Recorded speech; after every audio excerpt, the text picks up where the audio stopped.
pengadilan sesat. Kenapa saya katakan pengadilan sesat? Karena kalau Anda melihat persidangan yang ada, di mana di dunia ini penyidik itu bisa menjadi saksi.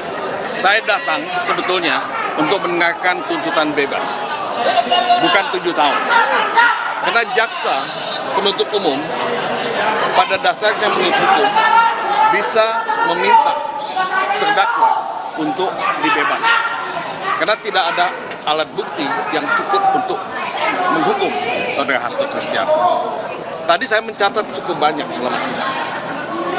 Kita mengetahui bahwa dalam hukum, ya, beban pembuktian itu penting. Siapa yang mendalilkan, dia yang mesti membuktikan. Nah, jaksa penuntut umum mesti membuktikan apa yang dia dalilkan. 2 hal. 1, obstruction of justice. Kedua, tindak pidana suap. Nah, kita mendengarkan dengan teliti dan seksama bahwa uraian mengenai obstruction of justice itu sama sekali, ya, tidak punya dasar yang kuat. Tidak ada bukti-bukti yang kuat. Sehingga ini seperti omon-omon gitu. Omon-omon yang dilakukan oleh jaksa penuntut umum tanpa mempertimbangkan bukti-bukti yang ada. Dan saya mendengar dari teman-teman kuasa hukum yang lain bahwa semua itu sudah dibantah dan semua itu juga seperti sebuah rekayasa. Nah, kemudian suap. Ini kan seperti menegakkan benang basah. Ini perkara tahun 2020.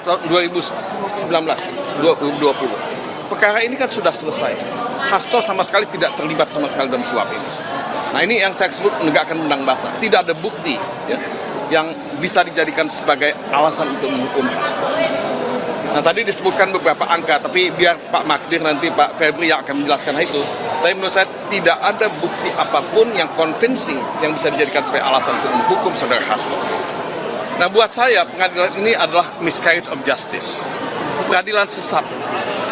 Kenapa saya katakan pengadilan sesat? Karena kalau Anda melihat persidangan yang ada, di mana di dunia ini penyidik itu bisa menjadi saksi. Di mana di dunia ini ada penyidik menjadi saksi, menjadi ahli. Menurut saya ini tragedi hukum, tragedi keadilan di Indonesia. Tidak boleh ada penyidik menjadi saksi.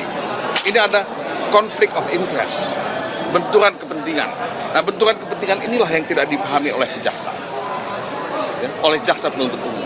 Seharusnya mereka itu tidak boleh sama sekali ditampilkan, ya, kalau kita ingin bicara mengenai keadilan. Nah, tapi celakanya majelis hakim itu kan membolehkan. Ya.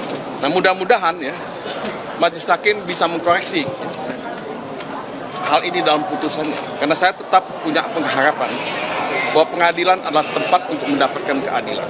Angka 7 tahun itu angka yang sangat tinggi, ya, tidak pantas dan tidak ada dasarnya sama sekali untuk dituntut kepada saudara Hasto Kristianto. Nah, saya jadi ingat apa yang dikatakan di luar negeri, ya, atau di Australia misalnya. Ini pengadilan disebut sebagai pengadilan kanguru, ya, kanguru court. Pengadilan yang penuh dengan bias, pengadilan yang penuh dengan abuse of power dan rekayasa. Dan inilah yang terjadi gitu. Nah, Indonesia ini dilihat oleh dunia. Indonesia ini akan masuk ke OECD. Indonesia tidak akan bisa masuk ke OECD kalau pengadilannya seperti ini. Kalau pengadilannya tidak dibenahi. Dan menurut saya, ini adalah contoh kasus yang sangat menciderai nama baik, ya, reputasi hukum Indonesia. Nah, jadi saudara-saudara, nilai titik itu bisa merusak semuanya. Ya. Saya tidak punya catatan lain, mungkin nanti Pak Magdir, ya. Tapi saya hanya ingin menambah satu soal saja. Ada buku yang ditulis oleh Sebastian Pompe, ya, orang Belanda, yang judul bukunya itu The Collapse of Supreme Court, ya, runtuhnya Mahkamah Agung. Nah, ini adalah bagian dari runtuhnya Mahkamah Agung, ya, runtuhnya pengadilan di Indonesia. Jadi kita mengulangi secara ini. Dulu dikatakan itu runtuhnya Mahkamah Agung ketika zamannya Orde Baru, tapi sekarang ini kita mulai kembali melihat fenomena yang sama, the collapse of Supreme Court, dan ini adalah salah satu contoh. Kalau pengadilan tidak tegas dalam membuat keputusan, menurut saya the collapse itu adalah soal waktu, bukan soal kapan.